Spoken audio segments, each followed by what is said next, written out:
பத்திரிகை நண்பர்களுக்கு எங்களுடைய அன்பார்ந்த மாலை வணக்கத்தை தெரிவித்துக் கொள்கின்றோம். எல்லா சகோதர சகோதரிகள் வந்திருக்கிறீங்க, அதுக்காக நன்றியும் தெரிவிச்சுக்கிறோம். ஒரு 2-3 விஷயங்களை உங்களிடம் பேச வேண்டும் என்பதற்காக இந்த பத்திரிகையாளர் சந்திப்பில் நாம் எல்லோரும் கலந்து கொண்டிருக்கின்றோம். தொலைபேசி மூலமாக 2 நாளாக நீங்கள் எல்லாம் ஃபோன் பண்ணி கேட்டீங்க, ஆனால் இந்த மாதிரி பைட் வேணும். குறிப்பாக விகடன் நிறுவனம் நடத்தி இருக்கக்கூடிய அம்பேத்கர் ஐயா புத்தக வெளியீடு, அவரை பற்றிய புத்தக வெளியீடு, அதில் நடிகர் விஜய் அவர்கள், தமிழக வெற்றி கழகத்தினுடைய தலைவர், அவங்க பங்கேற்றிருக்கிறாங்க. அதில் நிறைய பேசியிருக்கிறாங்க. அதை பற்றி உங்கள் கருத்து என்ன? ஸோ தனித்தனியாக பேசுவதை விட ஒரு பத்திரிகையாளர் சந்திப்பில் உங்களிடம் பேச வேண்டும் என்பதற்காகவும் அழைத்திருந்தோம். நம்ம ஒரு விஷயத்தை நல்லா புரிஞ்சுக்கணுங்கண்ணா. அதாவது விகடன் நிறுவனத்தை பொறுத்தவரை ஒரு பாரம்பரியமான ஒரு நிறுவனம், தமிழகத்தில் நீண்ட நெடிய காலமாக இருக்கக்கூடிய ஒரு பத்திரிகை நிறுவனம். இந்த மேடையில் யார் வந்தாங்க, எப்படிப்பட்ட மனிதர்கள் பேசினாங்க என்பதில் நம்ம கவனம் செலுத்த வேண்டிய நேரம். குறிப்பாக மேடையில் முக்கிய விருந்தாளியாக வந்திருக்கக்கூடிய நபர் ஆனந்த் தெல் தும்படே அப்படிங்கிற நபர் முக்கிய விருந்தினராக விகடன் நிறுவனம் அவர்களை அழைத்திருந்தார். பாரத் ரத்னா ஐயா அம்பேத்கர் அவர்களுடைய பேத்திய திருமணம் செய்திருக்கக்கூடியவர் ஆனந்த் தெல் தும்படே. ஆனா நிறைய நம்முடைய தமிழக மக்களுக்கு ஆனந்த் தெல் தும்படே அவர்கள் யாருன்னே தெரியாதுங்க. அம்பேத்கர் ஐயாவுடைய பேத்தி அவர் திருமணம் பண்ணியிருக்காங்க அப்படின்னு முடிச்சிடறாங்க. அவர் ஒரு அர்பன் நக்சல். அவருடைய தம்பி மிலிந்த் தெல் தும்படே 2021 கத்திரோச்சுவலி ஃபாரஸ்டுக்குள்ள நடந்த என்கவுண்டர்ல 22 நக்சல் சுட்டுக் கொல்லப்பட்ட பொழுது அவருடைய தம்பி மிலிந்த் தெல் தும்படே அவர்களும் கூட சுட்டுக் கொல்லப்பட்டார். அந்த பீமா கொரகேன் அந்த கேஸ் என்ன இருக்கோ, ஜனவரி 1, 2018 பூனே பக்கத்தில் அந்த பீமா கொரகேன் அந்த பெரிய ரயட் நடந்து ஏகப்பட்ட மக்கள் இறந்து அது ஒரு பெரிய கலவர பிரச்சனையாக மாறி நக்சல் ஸ்பான்சர் பண்ண அந்த வயலன்ஸ்ல கைது செய்யப்பட்டதுல முக்கிய குற்றவாளியாக இருப்பவர் இந்த ஆனந்த் தெல் தும்படே. என்ஐஏ வழக்கு பதிவு செய்து அது கீழே இருக்கக்கூடிய கோர்ட்ல பெயில் கிடைக்காம கடைசியில் சுப்ரீம் கோர்ட்ல பெயில் கிடைத்து அவருடைய தம்பி மிலிந்த் தெல் தும்படே அந்த கன்ஃபெஷன் ஸ்டேட்மெண்ட்லாம் பார்த்தீங்கன்னா தெரியும், என்னுடைய அண்ணனை பார்த்து இன்ஸ்பயர் ஆகி தான் நான் நக்சல் ஐடியாலஜிக்கு போனேன் அப்படின்னு. குறிப்பாக ஆனந்த் தெல் தும்படே தம்பி Milind Teltumbde communist party of India Maoist CPIM அந்த இயக்கத்தினுடைய சென்ட்ரல் கமிட்டி மெம்பர். இவர்களுக்கு விகடன் ஒரு மேடை கொடுத்து பேச வேண்டும் என்று தமிழகத்துக்கு அழைச்சிருக்கு. ஏன்னா தமிழகத்தின் நக்சல் எல்லாம் கொண்டு வந்துடலாம்னு ஐடியா பண்றாங்களான்னு தெரியல. அடுத்தது ஒரு பெரிய லாட்டரி அதிபர், இந்தியாவில் ஒரு மிகப்பெரிய நபர், அவருடைய மருமகன். இத்தனை காலமாக திமுகவில் சபரீஷன் அவர்களுக்கு நெருக்கம். 2019 2024 வரை அந்த நிகழ்ச்சியை நடத்தின வாய்ஸ் ஆஃப் காமன்ஸ் அமைப்பினுடைய தலைவராக இருக்கக்கூடியவர், இன்னைக்கு விசிகே கட்சியினுடைய துணை பொதுச் செயலாளர். 509 கோடி ரூபாய் அவருடைய மாமனாருடைய பணம் எலக்ட்ரோல் பாண்ட் மூலமா டிஎம்கே கொடுத்தவர். பாருங்க, எல்லாம் கொடுமையை பாருங்க. இவங்க லெக்சர்லாம் மக்கள் கேட்க வேண்டியதா இருக்கு, டிவியில பார்க்க வேண்டியதா இருக்கு. அவருடைய மாமனார் லாட்டரி நடத்தக்கூடியவருடைய பணம் 509 கோடி ரூபாய் திமுகவுக்கு போச்சு. அந்த நேரத்தில் சபரீஷனோட இருக்கிறாங்க. 2021 எலெக்ஷனை நடத்துறாங்க. அதன் பிறகு இன்னைக்கு விசிகே கட்சியினுடைய மெயின் ஃபண்டர் அவங்க புத்தகத்தை வெளியிடுறாங்க. அவர்களுக்கும் விகடன் ஒரு மேடை கொடுக்கிறாங்க. அந்த வெளியிட்டது மட்டும் இல்ல, அதுல அரசியல் கருத்துக்களை பேசுறாங்க. பாரதிய ஜனதா கட்சியும் தாக்கி பேசுறாங்க. இது இரண்டாவது. நீதியரசர் சந்துரு அவங்களை பத்தி நான் பேச விரும்பல. அண்ணன் விஜய் அவர்கள் பேசியிருக்கிறாங்க, அந்த கருத்துக்கு நான் பதில் சொல்றேன். அம்பேத்கர் ஐயாவுடைய புத்தகத்தை வெளியிடுறதுக்கு இந்தியால உங்களுக்கு ஆளே கிடைக்கலையா? அந்த புத்தகத்தை தொகுக்கிறதுக்கு ஆளே கிடைக்கலையா? விஜய் அண்ணா அவர்கள் வாங்கட்டும், பேசட்டும், அவருடைய கருத்தெல்லாம் சொல்லட்டும். அரசியலுக்கு புதுசா வந்திருக்கிறாங்க, அவருடைய கருத்தை தெரிஞ்சுக்க வேண்டியது நம்முடைய கடமை. மக்கள் எல்லாம் எதிர்பார்ப்பாங்க, சரி என்ன பேசுறீங்க, அம்பேத்கர் ஐயாவை பற்றி உங்க பார்வை என்ன? விஜய் அவர்கள் பேசுவதற்கு முழு தகுதி உரிமை இருக்கு. கட்சி ஆரம்பிச்சிருக்காங்க, பேசு. எனக்கு இது போன்ற ஒரு முக்கியமான மேடையில் யாரு வேண்டுமானாலும் பணம் இருந்தா நானும் ஒரு புத்தகத்தை தொகுக்கலாம். என்னுடைய மாமனார் லாட்டரி அதிபரா இருந்தா நானும் ஒரு 10 பேருக்கு கூப்பிட்டு 100 எஸ்ஏ எழுத சொல்லி ஒரு புத்தகத்தை பிரிண்ட் அடிச்சு நானும் மேடைக்கு போலாம், நாம ரிலீஸ் பண்ணலாம். அதனால் தமிழகத்தினுடைய அரசியல் போக்கு எந்த அளவுக்கு போகுது அப்படிங்கிறது தான் கேள்விக்குறி. அண்ணன் தொல் திருமாவளவன் அவர்கள் முக்கியமான தலைவர், இந்த நிகழ்ச்சிக்கு நான் போக மாட்டேன் ஒரு காரணம் சொல்லி போயிட்டார். ஆனா அவருடைய துணை பொதுச் செயலர் போயிருக்காருன்னா கட்சி அண்ணன் திருமாவளவன் கையில் இருக்கா, இல்ல துணை பொதுச் செயலர் கையில் இருக்கா? இந்த கட்சிக்கு விடுதலை சிறுத்தைகள் கட்சிக்கு ஒரு தலைவரா 2 தலைவரா? மேடையிலே கூட்டணியில் இருக்கக்கூடிய கட்சியை பற்றி பேசிய பிறகு கூட ஒரே கட்சியில துணை பொதுச் செயலாளரும் தலைவர் அண்ணன் தொல் திருமாவளவன் இருக்கிறாங்கன்னா என்னை பொறுத்தவரை இந்த கட்சி அண்ணன் தொல் திருமாவளவன் அவர்கள் கட்டுப்பாட்டில் இல்லை. இந்த கட்சி அந்த லாட்டரி விற்பனை செய்யக்கூடியவருடைய மருமகனுடைய கையில தான் அந்த கட்சி இருக்கு. தெல்ல தெளிவு அரசியல் தெரியக்கூடிய எல்லோருக்கும் தெரியும். உங்க கூட்டணியில் இருக்கக்கூடிய ஒரு கட்சியை, ஆளும் கட்சியை, உங்க கட்சியை சார்ந்த ஒரு முக்கியமான நபர் மேடையின் மீது விமர்சனம் செய்கிறாரு, அவர் மீது உங்களால் நடவடிக்கை எடுக்க முடியவில்லை என்றால் அந்த கட்சியினுடைய மெயின் ஃபண்டரை கை வைக்க திருமாவளவன் தயாரா இல்லை. இது தமிழகத்துல குறிப்பாக திமுக தலைமையில் இருக்க கூட்டணி எப்படி இருக்கு அப்படின்னு காட்டுது. திமுக கூட்டணி எப்படி இருக்கு? எல்லாரும் பவர்ல இருக்கிறனால ஒட்டி இருக்கிறாங்க, பணங்காசுக்காக ஒட்டி இருக்கிறாங்களா அப்படிங்கிற கேள்வியை இது எழுப்புகிறது.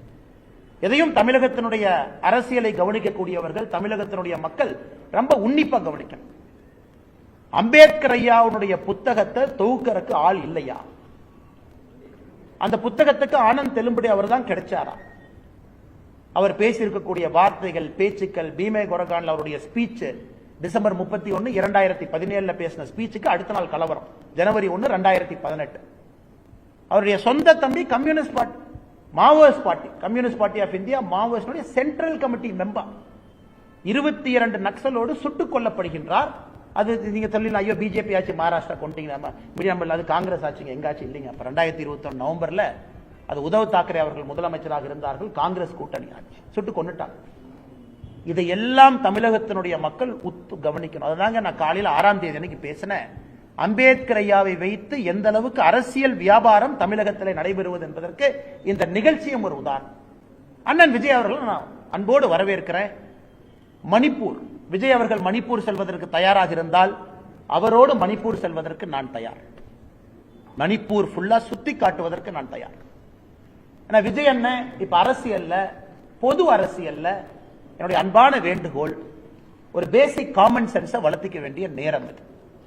ஏன்னா ஒரு சினிமா நடிகரா உச்சத்தில் இருந்துட்டாங்க, பெரிய ஒரு நடிகர், எல்லோருக்கும் பிரித்த ஒரு நடிகர். அரசியல் கருத்து சொல்லும் பொழுது ஜியோ பாலிடிக்ஸ் இம்ப்ளிகேஷன் என்ன, மணிப்பூர் என்ன, என்ன பிரச்சனை, அங்க இருக்கக்கூடிய ட்ரைபல் பிரச்சனை என்ன, மியான்மர்ல இருந்து யார் உள்ள வர்றா, இந்த ட்ரக் ட்ரையாங்கிள் திரும்ப திரும்ப சொல்றோம் என்ன, மணிப்பூர்ல எந்த ஆட்சி காலத்துல பிரச்சனை அதிகமாக இருந்தது, காங்கிரஸ் ஆட்சி காலத்தில் எத்தனை பேர் இறந்தாங்க, 10 ஆண்டு காலம் பிஜேபி ஆட்சி காலத்தில் எத்தனை பேர் இறந்திருக்காங்க, இந்த பிரச்சனை ஏன் உருவாச்சு, எங்களுடைய சொந்த கட்சியில் இருக்கக்கூடிய முதலமைச்சரை ஒரு ட்ரைபல் கம்யூனிட்டியை சார்ந்தவங்க முதலமைச்சருடைய இல்லத்தை கொளுத்தும் போதும் கூட அங்க இருக்கக்கூடிய போலீஸ் துப்பாக்கி எடுத்து சொல்லிங்க, அது துப்பாக்கி தீர்வு கிடையாது. பாரதிய ஜனதா கட்சியினுடைய முதலமைச்சருடைய வீடு கொளுத்தப்படுகிறது, அமைச்சர்களுடைய வீடு கொளுத்தப்படுகிறது, கட்சி நபர்களுடைய வீடு கொளுத்தப்படுகிறது, சூறையாடப்படுகிறது. அதற்கு நாம் எல்லாம் உடனே armed forces special powers act Manipur ஃபுல்லா மறுபடியும் ரீ எக்ஸ்டெண்ட் பண்ணி, அதற்கு தான் அங்க இருக்கக்கூடிய பெண்கள் அம்மனமாக நடந்தார்களா மணிப்பூர்ல ஒரு காலத்துல காங்கிரஸ் ஆட்சியின் பொழுது. உடைகள் இல்லாம எனக்கு armed forces special powers act எங்க ஊருக்கே வரக்கூடாதுன்னு நம்முடைய தாய்மார்கள், சகோதரிகள் உடை இல்லாம நடந்து போனாங்க. அதே மணிப்பூரை திரும்ப கொண்டு வரணுமா? Armed forces special powers act கொண்டு வந்து அப்படியே ஒரே நாள்ல ஷூட்டிங் ஆர்டர் கொண்டு வந்து எல்லாத்தையும் சுட்டு தூக்கி போடுங்க. அதிலிருந்து தான் பாரதிய ஜனதா கட்சி மணிப்பூரை வெளியே கொண்டு வந்திருக்கிறது. ஆனால் அண்ணன் விஜய் அவர்களுக்கு இதை சொல்ல வேண்டும் என்பது என்னுடைய அன்பான ஆசை. காரணம், புதுசா அரசியலுக்கு வந்திருக்காங்க, சில விஷயங்கள் அவர்கள் தெரிந்து கொள்ள வேண்டும் என்பதற்காக. இன்னைக்கு மணிப்பூரை பொறுத்தவரை, மணிப்பூர் பாருங்க மணிப்பூர் பாருங்க அண்ணன் சொல்றாங்க. மணிப்பூரை பொறுத்தவரை இன்னைக்கு வடகிழக்கு அந்த பகுதி மட்டும் நல்லா விஜய் அண்ணன் கேட்டுக்கணும். நாங்கள் ஆட்சிக்கு வந்த பிறகு, பாரதிய ஜனதா கட்சி, பாரத பிரதமர் நரேந்திர மோடி அவர்கள் வந்த பிறகு 2015 திருப்புரால armed forces special powers act disturbed area நோட்டிபிகேஷனை நாம வாபஸ் எடுத்துக்கிட்டோம். திருப்புரா மக்கள் நிம்மதியா இருக்கலாம். 2018 மெகாலயால armed forces special powers act disturbed area நோட்டிபிகேஷனை வாபஸ் எடுத்துட்டோம், அந்த மக்கள் நிம்மதியா இருக்கலாம். அசாம்ல 2014 இருந்து மோடி அவர்கள் வந்த பிறகு 23 மாவட்டத்தில் armed forces special powers act வாபஸ் எடுத்து இன்னைக்கு ஒரே ஒரு மாவட்டம் அசாம்ல மட்டும்தான் ஏஎஃப்எஸ்பி இருக்கு. அதை தாண்டி மணிப்பூர்ல 2004 இருந்து டிஸ்டர்ப்ட் ஏரியா டிக்ளரேஷன். ஆர்மி யார் வீட்டுக்கு வேணாலும் வரலாம், யார வேணாலும் சர்ச் பண்ணலாம், எந்த கணவனை வேணாலும் எப்ப வேணாலும் தூக்கிட்டு போலாம், காவல்துறையில போய் கேஸ் ரெஜிஸ்டர் பண்ண முடியாது.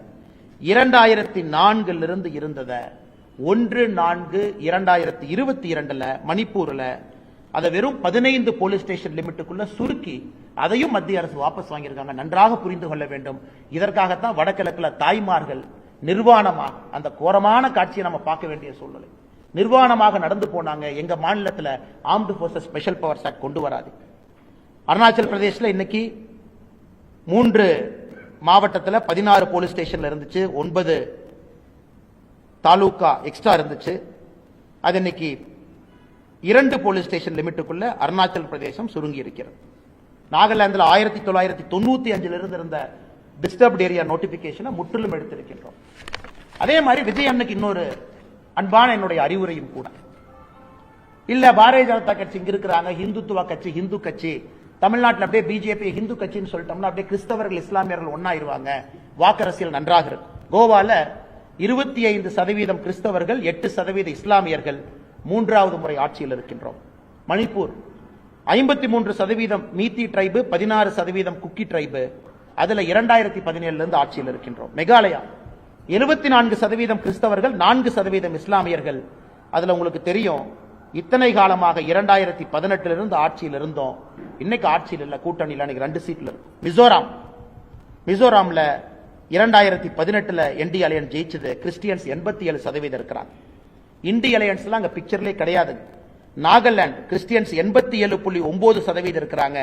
2018 இருந்து எங்களுடைய கூட்டணி ஆட்சி இருக்கு. அதுல 18 எம்எல்ஏ பிஜேபி கையில் இருக்காங்க. அதனால் தமிழ்நாட்டில் யாராவது ஒரு கட்டுக்கதை கிளப்பறதுக்கு கிளம்பி இருந்தாங்களோ அவருக்கு அன்பான வேண்டுகோள், தமிழகத்திலும் இஸ்லாமிய சகோதர சகோதரிகள், கிறிஸ்தவர்கள் பாரதிய ஜனதா கட்சியின் பக்கம் வர ஆரம்பித்திருக்கின்றார்கள், வந்து கொண்டே இருக்கின்றார்கள். இந்தியா முழுவதும் நடக்குதுங்க, தமிழ்நாடு மட்டும் விதிவிலக்கு இல்லை. அதனால அந்த பொய்களை ஓரளவுக்கு தான் அரசியல்வாதிகள் பேச முடியும். பிஜேபி இந்துத்துவ கட்சி அப்படியே ஒதுக்கி விட்டு இந்த மாதிரி அரசியல் பண்ணுவோம். அண்ணன் திருமாவளவன் சொல்றாங்க, இந்தியா ஃபுல்லா தலித் சமுதாயம், பட்டியலின சகோதர சகோதரிகள் பாரதிய ஜனதா கட்சியாமா, தமிழ்நாட்டில் மட்டும் அண்ணன் திருமாவளவன் அவங்க இருக்கிறனால நம்ம கிட்ட வரலையாமா. அப்ப இந்தியா முழுவதும் வர்றாங்கன்னா திருமாவளவன் கர்நாடகாவே பிரச்சாரம் பண்றாரு. நான் கர்நாடகாவில் திருமாவளவன் பார்த்திருக்கேன், ரோட்ல பேசியிருக்கேன். திருமாவளவன் மகாராஷ்டிரா பிரச்சாரத்துக்கு போறாங்க. தமிழ்நாட்டிலே எத்தனை காலத்திற்கு ஏமாற்றி வைத்திருப்பீர்கள்? அதுவும் உடையத்தான் போதும். பாரதிய ஜனதா கட்சியில பட்டியலின சகோதர சகோதரிகள் பெரும் அளவில் வந்து கொண்டே இருக்கின்றார்கள். பெரிய பெரிய பொறுப்புல இருக்கிறாங்க, மத்திய அமைச்சர்களா நீங்க இருக்கிறாங்க.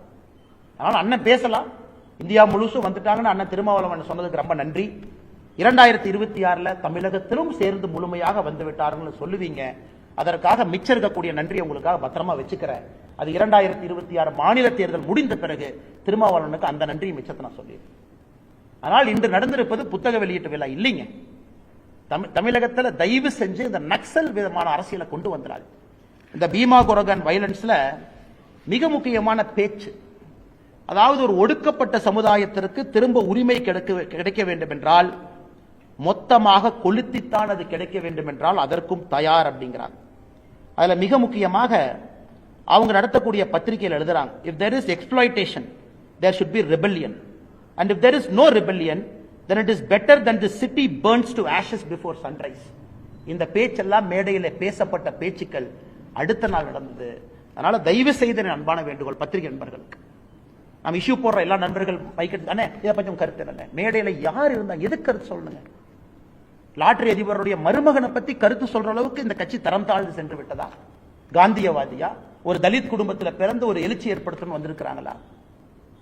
பறவைகள் பறக்க பறக்க எச்சத்தை கீழே போடுவது போல அரசியல்வாதிகள் சில பேர் கட்சி மாறுறாங்க. அதற்கெல்லாம் பாரதிய ஜனதா கட்சி கருத்தை சொல்லி எங்களுடைய தரத்தை நாங்கள் தாழ்த்தி கொள்ள வேண்டுமா?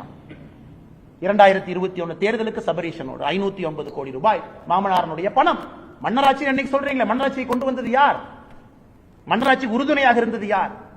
விசிகே கட்சியில சேர்ந்து துணை பொதுச் செயலரோட பதவி வாங்கிய வாழ்த்து முதல்ல யார்கிட்ட வாங்கினீங்க? ஸ்டாலினை வாழ்த்து வாங்கினீங்க. அப்படியே சிரிச்சுட்டு போஸ்ட் கொடுக்கலையா?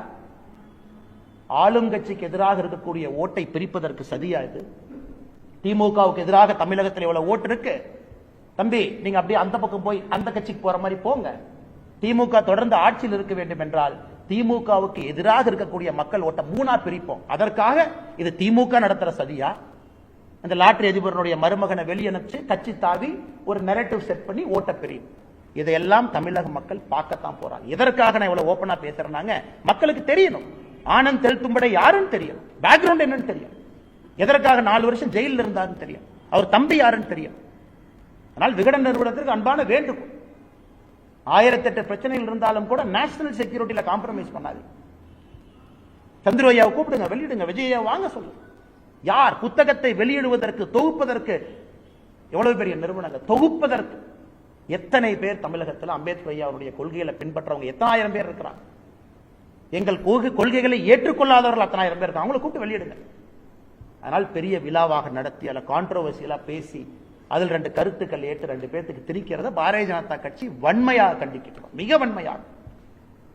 தயவு செஞ்சு மணிப்பூரை பத்தி யாராச்சும் பேசுறீங்கன்னா, நான் எந்த வேலையாக இருந்தாலும் சரி, அண்ணன் விஜயாக இருந்தாலும் தமிழகத்தில் இருக்கக்கூடிய அரசியல் தலைவர், நீங்க மணிப்பூர் வர அன்னைக்கு நான் வர்றேன். நான் மணிப்பூர் கூட்டிட்டு போறேன். பாரதிய ஜனதா கட்சி உங்களை அழைத்து செல்லும். மணிப்பூர்ல இருக்கக்கூடிய பாரதிய ஜனதா கட்சி எந்த இடத்தை பார்க்கணும் நான் கூட்டிட்டு போறேன். பார்ப்போம். கலவரம் யார் வந்தது? பாரதிய ஜனதா கட்சி உருவாக்கிய கலவரமா இது? மியான்மர்ல இருந்து யாரை புஷ் பண்ணிட்டு இருக்காங்க? சைனா மியான்மருக்கு ஏன் உதவி செய்யறான்? ஜியோ பாலிடிக்ஸ் அங்க என்ன நடக்குதுங்க?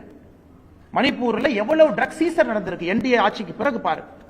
காங்கிரஸினுடைய மொத்த 10 ஆண்டு கால ஆட்சியில, காங்கிரஸினுடைய மொத்த 10 ஆண்டு கால ஆட்சியில 2004 இருந்து 14 வரை வடகிழக்குல மொத்தமா ட்ரக்ஸ், எல்லா மலையிலையும் ட்ரக்ஸ், எல்லா மலையில விளைவிக்கிறாங்க. அதை நம்ம கோல்டன் ட்ரையாங்கிள் சொல்றோம். அந்த ஏரியா காங்கிரஸ் ஆட்சியில மொத்தமா 768 கோடி ரூபாய் ட்ரக்ஸ் சீஸ் பண்ணி 2006 இருந்து 13. நம்முடைய ஆட்சியில 21,000 கோடி ரூபாய் ட்ரக்ஸை சீஸ் பண்ணிருக்கு. நடக்கிறது என்ன? ட்ரக்ஸுக்காக பிரச்சனை. மலை மேல விளைவிக்கிறவங்க இந்த முதலமைச்சர் நடவடிக்கை எடுக்கிறாங்க, 10 எரியுது, அட்டாக் நடத்துறாங்க. அது கிறிஸ்டியன் வெர்சஸ் ஹிந்துவா மாறுது, ட்ரைபலா மாறுது. அதனால தயவு செஞ்சு விகடன் போன்ற மேடையில பாரதிய ஜனதா கட்சியினுடைய அரசியல் கருத்துக்களை, எதிர்கருத்துக்களை பேசுவதையும் நாங்கள் வன்மையாக கண்டிக்கிறோம். அது புத்தகம் தான் நீங்க நடத்துறீங்க. நீங்க காமன் நியூட்ரல் ஒரு ஜேர்னலிஸ்ட் தானே நீங்க பத்திரிகையில் எழுதுங்க, விமர்சனம் பண்ணுங்க, அதை ஏத்துக்கிறோம். உங்க மேடையில் எதுக்காக ஆசிரியர் உட்கார்ந்து இருக்கணும்? வர போற பேச்சாளர் சும்மா பாரதிய ஜனதா கட்சியை கிரிட்டிசைஸ் பண்ணுவோம், நார்த் வெஸ்ட் சவுத் பண்ணுவோம், இது ஓட்டு கொடுக்கும் நீங்க நினைச்சீங்கன்னா எதற்காக விகடனுடைய ஆசிரியரோ பப்ளிஷரோ பதிப்பாசிரியர் எதுக்கு மேடை மேல உட்கார்ந்து? அதனால் தமிழகத்தினுடைய மக்களுக்கு பத்திரிகையாளர் சந்திப்பு மூலமாக நாங்கள் சொல்லிக் கொள்வது, தயவு செஞ்சு தமிழ்நாட்டில் இந்த மாதிரி அரசியல் நமக்கு வேண்டாம். ஆமாம், ஜாதி பிரச்சனை இருக்கு, எல்லாம் சேர்ந்துதான் சரி பண்ணணும். ஆக்கப்பூர்வமான முறையில் ஜனநாயகத்தில் தான் சரி பண்ணுமோ தவிர, துப்பாக்கி ஏந்தியவர்கள் மேடையிலே வந்து பேசி நமக்கு அறிவுரை சொல்லும் அளவுக்கு தமிழகம் தரம் தாழ்ந்து போகும். மன்னராட்சிங்கிறாங்க. நான் தொடர்ந்து சொல்வது இதுதான். தமிழகத்தை நடப்பது ஒரு குடும்ப ஆட்சி. ஒரு லெவலுக்கு மேல குடும்ப ஆட்சி பார்த்தீங்கன்னா வெளியிருந்து பார்ப்பதற்கு ஒரே குடும்பம் திரும்ப திரும்ப வந்தா இது போன்ற விமர்சனங்கள் வரத்தான் செய்யும். ஆனா மன்னராட்சி நடக்குதான்னு கேட்டீங்கன்னா இல்லை. மக்கள் ஓட்டு போடுறாங்க, தேர்ந்தெடுக்கிறாங்க, எம்எல்ஏ ஆகிறாங்க. முதலமைச்சருடைய விருப்பம் யார் துணை முதலமைச்சர் ஆக்க வேண்டும் என்பது முதலமைச்சருக்கு முழு அதிகாரம் இருக்கு, ஆக்குறாங்க. இன்னைக்கு தமிழகத்தில் நடப்பது குடும்ப ஆட்சி. அதை எடுப்பதற்கான முழு வேலையும் பாரதிய ஜனதா கட்சியில் இறங்கி இருக்கின்றோம். கீழே இருப்போம், முழுமையாக நாங்கள் பாடுபடுவோம், அதில் எந்த மாற்று கருத்தும் இல்லை. அதனால் இதை முதல் விஷயமாக பத்திரிகை நண்பர்களுக்கு சொல்லணும். இது சம்பந்தமா உங்களுக்கு கேள்வி இருக்கோங்கன்னா தயவு செஞ்சு கேளுங்க, பதில் சொல்லுங்க.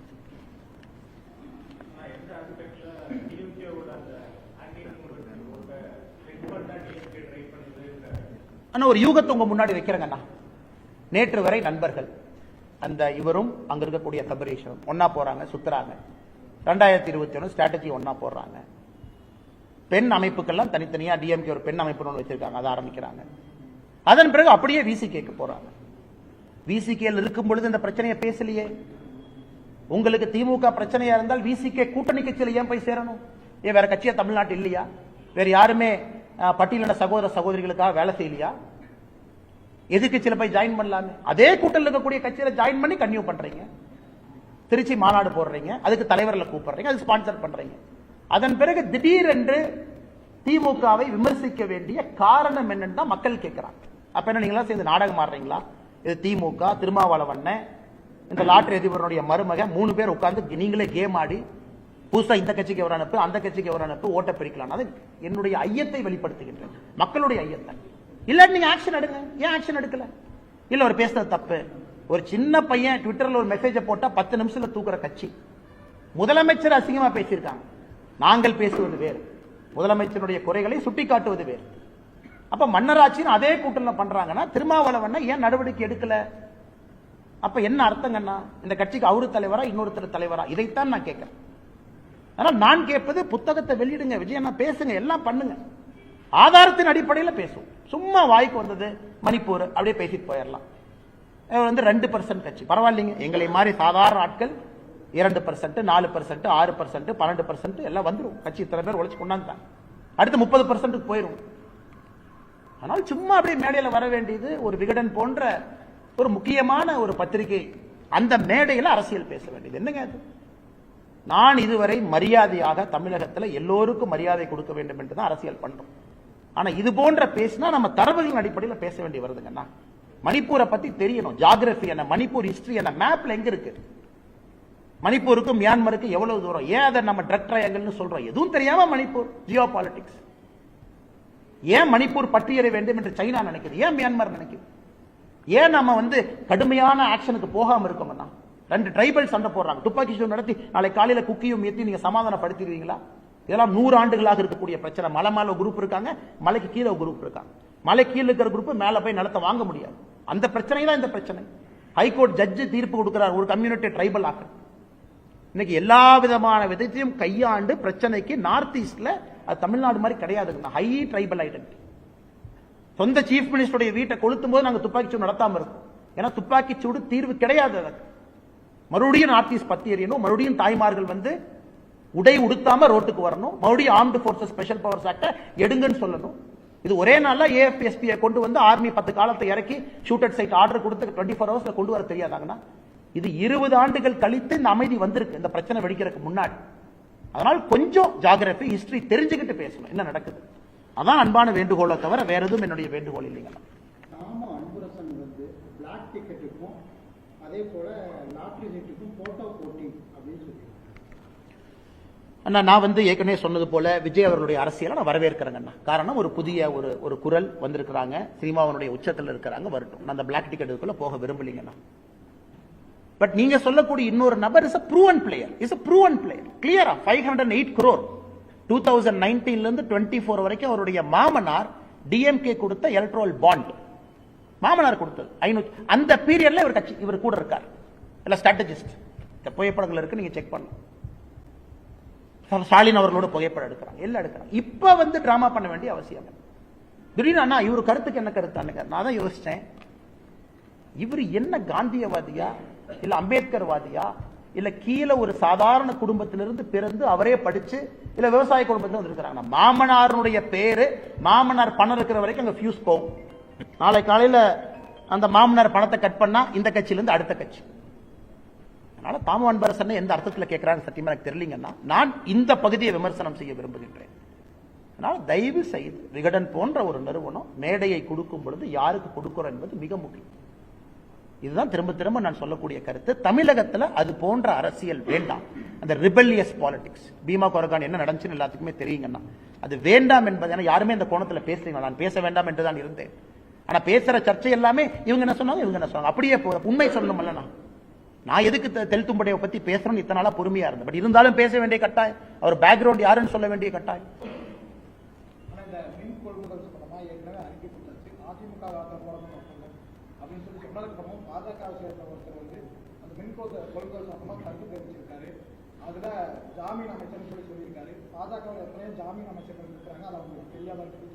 எனக்கு தெரியாதுங்கண்ணா, பாஜக இருக்கக்கூடிய ஜாமீன் அமைச்சர்கள் சத்தியமா எனக்கு தெரியாதுங்கண்ணா. அதாவது ஓராண்டுக்கு மேல சிறையில் இருந்து ஓராண்டுக்கு மேல பலமுறை பெயில் ரிஜெக்ட் ஆகி அவருடைய சொந்த தம்பி அவர்கள் ஆளக்கூடிய மாநிலத்தில் இன்னைக்கு அப்ஸ்காண்டிங்கா இருக்கார். இவர் அமைச்சர், சத்திய பிரமாணம் எடுத்த அமைச்சர். இவருடைய சொந்த தம்பி வாண்டட் அக்யூஸ்ட் ஆஃப் இடி. பிடித்து கொடுக்க வேண்டிய கடமை தமிழக காவல்துறைக்கு இருக்கு. காவல்துறையை கையில் வைத்திருக்கக்கூடிய முதலமைச்சர் சொல்றாரு கோயம்புத்தூர்ல, என்னுடைய மகன் உட்பட 35 அமைச்சர்ல பெஸ்ட் அமைச்சர் இவராமா. ஆனா ஒரு நாள் அமைச்சர் ஆவாரு, கை வந்துருச்சுங்களா, பெஸ்ட் அமைச்சர் இவருன்னு ஒருத்தர் காட்டுறாரு. அவருடைய தம்பி இடி கேஸ்ல அக்யூஸ்ட், இன்னும் அப்ஸ்காண்டிங். தமிழ்நாட்டில் எங்க இருக்காரு எல்லாத்துக்குமே தெரியும். கரூர் போனீங்கன்னா இன்னைக்கு நைட் தூக்கிட்டு வந்துடலாம் அவர் காலையில. ஆனா காவல்துறை கைது பண்ணாது. அப்ப நான் ஜாமீன் அமைச்சர்னு சொல்லாம என்ன சொல்றதுங்க? இதை உச்சநீதிமன்றம் சொல்றாங்க. இவ்வளவு வேகமாக இவருக்கு நீங்க அமைச்சர் பதவி கொடுக்கறதுனால எங்களுக்கே பயமா இருக்கு, சாட்சியெல்லாம் வச்சிருப்பாங்களான்னு. 13ஆம் தேதி பொறுத்திருப்போம், என்ன உச்சநீதிமன்றத்தில் சொல்றாங்க பார்ப்போம். அப்ப நான் ஜாமீன் அமைச்சர் என்று சொல்வதில் என்னன்னா தப்பு. இரண்டாவது, நான் கேட்ட கேள்வி, அதானி அம்பானி பிஜேபி நீங்க கொடுத்தீங்களே, சரி இது அதிமுக கொடுத்தாங்க, நான் கொடுக்கல. அதுக்கப்புறம் 77 கோடி ரூபாய் கொடுத்தீங்களே கமுத்தில, அது என்னோட செகண்ட் அறிக்கையில் இருக்குங்க. ஃபர்ஸ்ட் இதுல பெனால்டி சார்ஜ் 230 கோடி ரூபாய் கொடுத்தீங்களா, அதையே நீங்க காட்டல 530 கோடியோட ஏன் மறைச்சீங்க? ரெண்டாவது இதுல இப்ப ஜெனரேட் பண்ண நீங்க ஆட்சிக்கு வந்ததுக்கு அப்புறம் ஜெனரேட் பண்ணதுல அதானிக்கு 77 கோடி ரூபாய் கொடுத்தீங்களே, அது செகண்ட் அறிக்கையில டாக்குமெண்டோட அதானியினுடைய ரிப்போர்ட்ல இருந்து அந்த பேராவை காப்பி பண்ணி ஆங்கிலத்தில் பேஸ்ட் பண்ணிருக்காங்க. இதுல உருட்டல் மிரட்டல் எம்எல் அறிக்கை கொடுத்ததுக்கு எம்எல்ஏ கேஸ் போடுவாங்களாமா. யோ நீ எல்லாம் என் மேல கேஸ் போட்டு இடி கேஸ்ல உள்ள போன நீ எல்லாம் கேஸ் போட்டு எஃப்ஐஆர் வாங்கின தலை விதி இல்லீங்களா? ஒரு வருஷம் ஜெயில கம்பி என்ன. இதுல ஆக்ஸ்போர்ட் பல்கலைக்கழகம் போய் படிச்சார். என்னை பத்தி நான் தனியா ஆக்ஸ்போர்ட்ல படிக்கிறேன் எப்ப சொன்னேன் நானு? ஆக்ஸ்போர்ட்ல தனியா இருக்காச்சு கிளாஸ் எடுப்பாங்களானே? ஆக்ஸ்போர்ட்ல ஒரு குரூப்ல போனேன். அது கூட போன 11 பேர் ரகசியம் எனக்கு தெரியும். வெப்சைட் போய் டைப் பண்ணிங்க, போன அன்னைக்கே வெப்சைட்ல போட்டிருக்கேன். ஷெவ்னிங் குருக்கள் வெப்சைட்ல யார் 11 பேர் எல்லாம் இருக்கு, போட்டோ இருக்கு, எஃப்சிடிஓ ஆபீஸ் போங்க எல்லாம் போட்டிருக்கான். இது ஒரு விஞ்ஞானமா? இதுக்கு ஒரு அமைச்சர் வேணுமா? அதனால தான் நான் சொல்றேன், நான் ஆக்ஸ்போர்ட்ல படிக்கிற அதே நேரத்தில் இந்த ஜாமீன் அமைச்சரும் படிச்சார். எங்க படிச்சாரு? புலால் சிறையில கம்பி என்றதை படிச்சார். அவர் ஒரு பக்கம் படிச்சாரு, நான் லண்டன்ல படிச்சேன். அதனால ஃபெயிலான ஸ்டூடெண்ட் பாஸ் ஆன ஸ்டூடெண்ட் பார்த்து பொறாமப்படுறது நம்ம ஊர்ல சகஜம் தானா? அதனால கம்பி என்ற அமைச்சர் நீ பார்த்து பொறாமப்படுறாரு. கேட்ட கேள்விக்கு பதில் வரும். அதானி கொடுத்தியா இல்லையா? கொடுத்த ஒத்துக்க. இல்ல ஆட்சிக்கு வந்ததுக்கு அப்புறம் 77 கோடி ரூபாய் கமுதி ப்ராஜெக்ட் கொடுத்தியா இல்லையா? கொடுத்த ஒத்துக்க. அதை விட்டுட்டு சுத்தி சுத்தி இந்த வளைக்கிற வேலை எங்கிட்ட விட்டு அந்த ஜாமீன் அமைச்சர் என் மேல கேஸ் போடு. தைரியம் இருந்தா என் மேல கேஸ் போடியா பார்த்தலாம். சரியான அப்பா அம்மா பிறந்தா என் மேல கேஸ் போட பார்த்தலாம். நான் தெளிவா கேட்கிறேன், தமிழ்நாடு அரசியல்ல ஒரு மாற்றத்தை பார்க்கணும். ஜெயிலில் இருக்கிற அமைச்சர் சொல்ற அளவுக்கு அரசியல் அந்த அளவுக்கு மோசமாயிருச்சு. சரியான ஆள் அந்த பொடியா பார்த்தலாம். நீ போடு கேட்க, நான் பாத்துறேன். நீ எங்க கூட்டிட்டு போவேன்னு பாத்துறேன். கூட்டிட்டு போடு. போலீஸ் உங்க கையில இருக்கு, போடு. முதலமைச்சர் உனக்கு தான் நெருங்கிய நண்பர், நீ தான் ஒரு பையன் மாதிரின்னு சொல்றிய. மகனை விட முக்கியமான அமைச்சர் போய் சொல்லு, காலில் விழுது. ஆனா டிஜிபி சொல்லி மேல கேஸ் உள்ளவே பார்த்தலாம். நாயத்தை பேசினா அந்த ஊர்ல மிரட்டல். கேட்டா அமைச்சர் பதவி, கேட்டா அமைச்சர் பதவி. நாயத்தை பேசினா மிரட்டல். அதனாலதான் அந்த அறிக்கை ஸ்ட்ராங்கா கொடுத்துறான். நான் மரியாதை கொடுக்கக்கூடிய ஆள். இந்த உருட்டல் மிரட்டலுக்கு பயப்படுற ஆள். நான் ஊர்ல உட்காந்து ஆடு மேய்ச்சிட்டு இருப்பேன், அதுக்கெல்லாம் பயந்துதான் இங்க வந்து உங்களை அரசியல் பண்ணிட்டு இருக்கேன் பாரு. நான் இந்த மாதிரி ஆள்லாம் ஓட விடணுங்கிறதுக்காக தான் நான் தவமா எடுத்து அரசியலுக்கு வந்திருக்கேன். தவமா எடுத்து வந்திருக்கேன். நீங்க அப்படியே மிரட்டி உருட்டி அப்படியே மிரட்டி பார்த்துருவீங்க. நான் கேட்பது ஒரே ஒரு கேள்வி, இரண்டாவது முறையும் அதானி கொடுக்கலன்னு சொல்லுங்க. அறிக்கையை படிக்கிறதே கிடையாது. அத்தனை ஐஏஎஸ் ஆபிசர் கூட இருக்காங்க. இவருக்கு எதுவுமே தெரியும். ஐஏஎஸ் ஆபிசர் எழுதி கொடுக்கறதா அமைச்சர் படிக்கிறாங்க. அறிக்கையை தூக்கி ஐஏஎஸ் ஆபிசர் கொடுத்தா டேஞ்சர் கொடுத்தா அவனே பார்த்து பண்ணி கொடுத்துருவான். அதை வந்து பிரஸ்ல ஒப்பிக்கணும். வேற அமைச்சருக்கு என்ன என்னை மாதிரி உட்காந்து டைப் படிக்கிற வேலையா? இங்க நான் சிங்கிள் மேன் ஆர்மியா உட்காந்து டைப் படிக்கணும், கூகுள் பண்ணணும், அதானி ரிப்போர்ட்டை பார்க்கணும், இத்தனை வேலை செய்யணும். எனக்கு ஐஏஎஸ் ஆபிசர் இருக்காங்களா, செக்ரட்டரி இருக்காங்களா? எல்லாம் அரசியல் நண்பர்கள் இருக்கிறாங்க. அத்தனை ஐஏஎஸ் ஆபிசர் வச்சிருக்கீங்க டேஞ்சர் கூட. ஒரு ஆள்கிட்ட கொடுத்து டைப் படிக்கணும், டைப் அடிச்சு அதானி கொடுத்தியா? கேட்ட கேள்விக்கே சொல்லாம ஆக்ஸ்போர்டு போனதை பத்தி நீ தான் உள்ளூர் ஸ்கூல்லயே படிச்சேன்னு எனக்கு தெரியாது. தமிழ் இருக்க வேண்டியதான். நான் ஆக்ஸ்போர்ட் போனதெல்லாம் பெருமையா சொல்லிங்க ஐயா. காமராஜர் ஐயா படிக்காதான் நான் பெருமையை போய் சொல்றேன். எனக்கு படிப்பு தேவைப்பட்டுச்சு, நான் படிக்க போனேன். யாராச்சும் நான் குறைஞ்சனா நோண்டுனா இன்னொருத்தர் படிக்க தப்புன்னு சொன்னா, எனக்கு அறிவு தேவைப்பட்டது, நான் தேடி போனேன். அதன் மூலமா என்னை மெருகேற்றிக் கொள்ள வேண்டும் என்று நினைக்கின்றேன். படிக்காதவங்களை தப்புன்னு எப்ப சொல்லியிருக்கணும்? நீ புலால் சிறையில கம்பி எண்ணவெல்லாம் கம்பி எண்ணிட்டு இருக்கணும். அதை விட்டுட்டு இவன் ஆக்ஸ்போர்டு போனாரு, 11 பேர் போனாரு, அப்படி இப்படி. நான் எங்கேயாச்சும் போன கூட சொன்ன, நீங்களா தான் கேள்வி கேட்கறீங்க. சீமானாங்கிட்ட போய் கேள்வி கேட்கறீங்க, அவர் பதில் சொல்றாரு. நான் எங்கேயாச்சும் கூட சொன்னா நான் ஆக்ஸ்போர்ட் போனேன், நான் சொல்லாம தானே போனேன். நீங்களா தான் செய்தி போட்டேன். ஆனால் மறுபடியும் திமுக அமைச்சர்களுக்கு சொல்லக்கொள்ள விரும்புகின்றேன், மறுபடியும் நான் கிளாக்கை ரீவைண்ட் பண்ணி ஒரு வருஷத்துக்கு பின்னாடி போக விரும்பல. ஆரோக்கியமான அரசியலை பண்ணுங்க. நானும் ஆரோக்கியமான, இந்த தெருநாய் மாதிரி மோப்பம் பிடிக்காத வேலை. நாங்கள் ஆரோக்கியமான அரசியல் செய்வதற்காக வந்திருக்கேன். நீங்க பண்ண ஒன்னொன்னையும் மோப்பம் முடிச்சு டெய்லி தொலாவி பத்திரிகை மட்டும் கொடுக்கறதா என் வேலையை நினைச்சுதான் என் வேலை அது இல்லைங்க. என் வேலை எங்க ஆரோக்கியமான அரசியல் பண்றதுக்காக வந்திருக்கு. அது தயவு செஞ்சு மறுபடியும் பழையபடி ஒரு வருஷத்துக்கு முன்னாடி கொண்டு போய் விடாது. ரொம்ப தவறுங்கண்ணா. இன்னைக்கு டிஜிபி கடிதம் எழுதியிருக்காங்கன்னா அந்த காவல்துறை அதிகாரிகள் மீது நடவடிக்கை எடுக்கணும். இரண்டாவது, அந்த குற்றவாளிகள் எல்லாத்தையும் பிடிக்கணும். இதெல்லாம் அநியாயமா இருக்கு. ஒரு மனநலம் குன்றிய ஒரு சகோதரி, அவங்க அப்பா கூலி தொழிலாளி, அவருக்கு பெருசா தெரியல. இது வந்ததுக்கு அப்புறம் போலீஸ் ஸ்டேஷன் போறாரு. போலீஸே கன்வின்ஸ் பண்ணி நீங்க கம்ப்ளைண்ட் இந்த மாதிரி எழுதுங்கன்னு டிராஃப்ட் பண்ணி வாங்குறாங்க. அதுல அக்யூஸ்ட் கூப்பிட்டு வார்ன் பண்ணி விடுறாங்க. தமிழகத்தினுடைய காவல்துறை எந்த அளவுக்கு அதல பாதாளத்திற்கு போயிருக்குங்கிறது இதை விட உதாரணம் எதுவும் இல்லைங்க. மனநலம் குன்றிய ஒரு சகோதரிக்கு தான் first right of protection state கொடுக்கணும். ஸ்டேட்னுடைய வேலை அது. ஏன்னா அவங்க ஹெல்ப்லெஸ், அவங்க உடம்பு அவங்க கையில் இல்ல, அவங்க கண்ட்ரோல்ல அவங்க உடம்பு இல்ல. யார் அவங்களை எப்படி பயன்படுத்துறாங்கன்னு அந்த சகோதரிக்கு தெரியாது. அப்படி இருக்கும் பொழுது ஒரு அரசனுடைய முதல் வேலை அந்த சகோதரிக்கு ஹெல்ப் பண்றது. அதனால் முதலமைச்சர் அவர்கள் உடனடியாக சம்பந்தப்பட்ட அதிகாரிகளை மொத்தமா நீக்கணும். எப்பவுமே காவல்துறையை சப்போர்ட் பண்ணி பேசுறாள். நான் இதில் ஏத்துக்கவே முடியாது சார், ஏத்துக்க முடியாது. போலீஸ் ஸ்டேஷன் ரேப் பண்ணவங்களை கூப்பிட்டு சமாதானப்படுத்தி போப்பா தம்பி. அதுக்கப்புறம் அந்த சகோதரியினுடைய மாமா அதை கண்டுபிடிச்சு ஐடி ஊழியர் அவரு அவரு திரும்ப போலீஸ் அப்ரோச் பண்ணி ரீகம்ப்ளைண்ட் கொடுத்து ஏதோ 2 பேர்த்த பிடிச்சிருக்கிறாங்க. நாளை காலையில் டிஜிபி அவர்கள் நேரில் சந்தித்து பாரதிய ஜனதா கட்சியினுடைய மாநில துணைத் தலைவர் கருநாகராஜன் இந்த பெட்டிஷனை கொடுக்கிறோம். காவல்துறையின் மீது நடவடிக்கை எடுக்க வேண்டும், எல்லாத்தையும் கைது பண்ணணும், ஸ்பெஷல் கோர்ட்டு கொண்டு போகணும். அப்பொழுது மட்டும்தான் அண்ணா நீங்க பாருங்க. ஆனா நாம தயவு செஞ்சு ஒரு நிமிஷம் நம்மளைய மனநலம் குன்றிய சகோதரி ஷூல போட்டு பார்ப்போங்கண்ணா. ஒரு நிமிஷம். என் உடம்பே என் கண்ட்ரோல் இல்லைங்கண்ணா. எனக்கு என் பாடி என்னன்னு எனக்கு தெரியாதுங்கண்ணா. இதை ஒரு காமுகன் பயன்படுத்துறான்னு அவனை சும்மா வெல்லாமண்ணா. இதை ஒருத்த பயன்படுத்துறான், அந்த சகோதரிக்கே அவங்க யாருன்னு தெரியாதப்ப இதை ஒருத்த பயன்படுத்தும் பொழுது காவல்துறையின் நடவடிக்கை எப்படி இருக்கணும்? அதனால் இது மிக மிக கொச்சைத்தரமான கீழ்த்தரமான ஒரு செயல். காவல்துறை நடவடிக்கை எடுத்து தங்களுடைய பெருமையை திரும்ப மீட்டுக் கொள்ள வேண்டும்.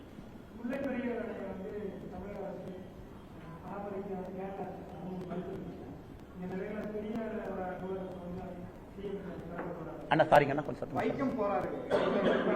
ஆனா அங்கிருந்து முல்லை பெரியார் அணையை உயர்த்திருக்கும் அந்த நீர் சேகரிப்பும் கேரளாவுக்கு பல கிலோமீட்டர் போயிருக்கு. இந்த வேலை இவர் அந்த வைக்கத்துக்கு வந்து போறாரு.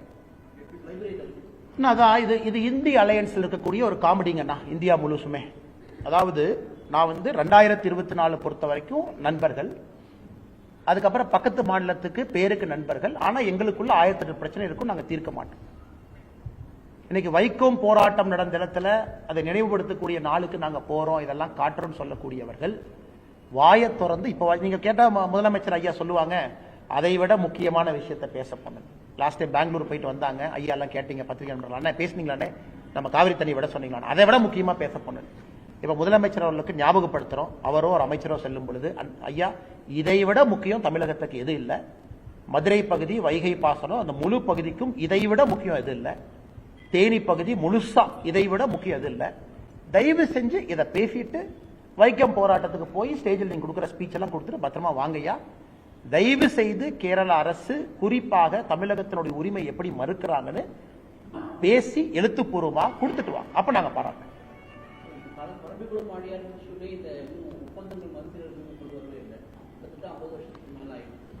பிக்கெஸ்ட் ஃபெயிலியருங்கண்ணா, பிக்கெஸ்ட் ஃபெயிலியர் ஆஃப் திராவிடியன் பாலிடிக்ஸ்ங்கண்ணா. பிக்கெஸ்ட் ஃபெயிலியர் தமிழகத்தினுடைய விவசாயத்தை அதல பாதாளத்துக்கு எடுத்துட்டு போனோம். யாரு வேணாலும் சொல்லட்டும், ஆளுங்கட்சி எதிர்கட்சி இல்ல, நாங்க ஆட்சிக்கு வந்ததுக்கு அப்புறம் பாசனத்தை அதிகப்படுத்திட்டோம், டேம் கட்டணும், நாங்க வந்ததுக்கு அப்புறம் நீர்நிலைகளை உயர்த்தி இருக்கிறோம், ஒன்றும் கிடையாது. அதனுடைய வெளிப்பாடு சாதாரண மழை பெஞ்சா கூட அதை தேக்குவதற்கு நம்ம கிட்ட இடம் கிடையாது, அப்படியே தண்ணி பெருக்கெடுத்து போகுது. இன்னைக்கு ஒப்பந்தத்தை திரும்ப கொண்டு போறது கிடையாது. அதே ஒப்பந்தத்தில் டேம் கட்டுவதற்கு அனுமதி இருக்கு, செய்யல. ஆனமலை நல்லார் திட்டம் கிளாசிக் உதாரணம். அதை நானும் இங்கே கோயம்புத்தூர் பாராளுமன்ற தொகுதியினுடைய வேட்பாளராக என் தலையை உள்ள விட்டுருக்கேன். மாநில அரசு செய்ய வேண்டியது நீங்க செய்ய மாட்டீங்க, மத்திய அரசு எடுத்துட்டு போறேன். அதற்கான முயற்சியும் ஒரு பக்கம் போட்டுட்டே இருக்கேன். இந்தியாவில் எங்கேயுமே இந்த அநியாயம் கிடையாதுங்க. ஸ்டேட் கவர்மெண்ட் ப்ராஜெக்டை சென்ட்ரல் கவர்மெண்ட் நம்ம தூக்கிட்டு போறது. அதனால் பெரிய ஃபெயிலியர் இவங்க ரிவரை மேனேஜ் பண்ணதுக்குன்னா நீர் மேலாண்மையை உயர்த்தியது பிகெஸ்ட் ஃபெயிலியர். இரிகேட்டட் ஏரியா கீழே கொண்டு வந்துட்டாங்க, டேம் கட்டல, வரக்கூடிய மழையெல்லாம் அப்படியே கடலுக்கு ஓடுது. அதனால இதை தனியா ஒரு நாள் நம்ம பேசுவோங்கன்னா, இதுக்கு தனியா ஒரு செஷன் வச்சு பேசுவோங்க.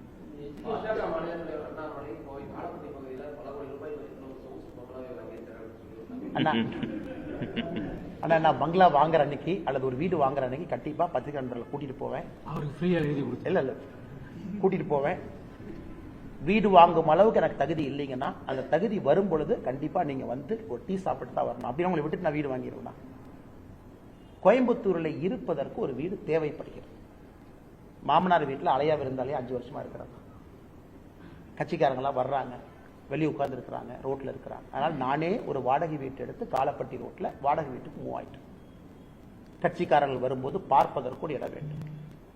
தயவு செஞ்சு அதை போட்டோ எடுத்து போட்டு அதை ஓனருக்கு மிரட்டி விட்டீங்கன்னா ஒரு இடத்துலயும் கஷ்டப்பட்டு ஒரு வாடகை வீட்டை பிடிச்சிட்டு இருக்கிறான். கஷ்டப்பட்டு சென்னை பிரச்சனை ஆனதுக்கு அப்புறம் காலி பண்ண சொல்லிட்டாங்க. பிப்ரவரியில் காலி பண்றேன் 2025. அந்த வீட்டுல இருந்து அடுத்த வீட்டுக்கு ஓடு. அதனால் எனக்கு இருக்கக்கூடிய பிரச்சனை எனக்கு தானா தெரியும். அதனால தயவு செய்து இந்த வீட்டில் இப்பதான் வந்திருக்கேன்னா 4 நாள் ஆச்சு. கொஞ்சம் நியூஸ் கொஞ்சம் பெருசு பண்ணாம ஸ்டேட் போலீஸ்ட கேட்டா அன்னைக்கு இன்ஸ்பெக்டர் ஐயா வந்திருந்தாங்க, சப் இன்ஸ்பெக்டர் ஐயா வந்திருந்தாங்க. எனக்கு சிஆர்பிஎஃப் செக்யூரிட்டி இருக்கிறனால நான் ஒரு வீட்டுக்கு குடி போனா ஃபுல் டாக்குமெண்ட் சென்ட்ரல் கவர்மெண்ட் கொடுக்கணும், அந்த வீட்டுக்கு அவங்க அப்ரூவல் கொடுக்கணும், செக்யூரிட்டி செக் பண்ணணும். அதனால காவல்துறைக்கு எல்லாம் தெரியும் நான் எவ்வளவு வாடகைக்கு இருக்கிறேன், எங்க இருக்கிறேன், யாரு ஓனர்னு. தயவு செஞ்சு போய் பாருங்க, ஓனர்கிட்ட பேசுங்க, டிவியில போட்டுறாதீங்க. ஓனர் ஓடின போறாரு. அடுத்த வீட்டுக்கு என்ன 3 மாசம் ஆகும். அப்படியாங்கண்ணா ரொம்ப சந்தோஷம். சினிமா போட ரேஞ்சுக்கு அந்த ஓனர் போட்டோ போடாத வரைக்கும் எனக்கு சந்தோஷம் தான். ஏன்னா ஸ்டேட் கவர்மெண்ட் இங்க இருக்கிறாங்க, லோக்கல் சப் இன்ஸ்பெக்டர் அங்க இருக்கிறாங்க. 10 கிலோமீட்டர் சப் இன்ஸ்பெக்டர் போய் அண்ணாமலை என்ன வீடு கிரகப்பிரவேசம் பண்ண முடியாது, நீங்க வாடகைக்கு குடி போகும்போது பால் தான் காய்ச்ச முடியும், வந்தீங்களான்னு கேளுங்க. அவரே எஸ்ஆர் பாரு, அவரே வந்தம்பாரு. எதுக்கு வந்தீங்க? இந்த சிஆர்பிஎஃப் வீடு பார்க்க வந்தாங்க, லோக்கல் போலீஸ் கூட்டு வந்தாங்க. ஆனா வாடகைக்கா அவர் விலைக்கு வாங்கினாரா? அவரே சொல்லுவாரு வாடகைக்கு. அதுக்கு மேல ஓனர் போட்டோவுக்கு போட்டாங்கன்னா கஷ்டப்பட்டு அந்த வீடு கிடைச்சிருக்கு. ஆனா நான் ஜோக்குக்கு சொன்னா கூட இது ஒரு அரசியல்வாதிக்கு இருக்கக்கூடிய பிரச்சனைங்க. அது குறிப்பா எனக்கு இருக்கக்கூடிய பிரச்சனை. காரணம் ஊழலை பத்தி நிறைய பேசுறேன். அப்ப எல்லா இடத்திலும் நம்ம மீது தாக்குதல் நடத்துவது சாதாரணம் தான். இருந்தும் இந்த கடினமான பாதையை நானே தேர்ந்தெடுத்திருக்கேன். அதை பயணம் செஞ்சுதான் ஆகணுங்கன்னா அதை தப்பிக்க முடியாது.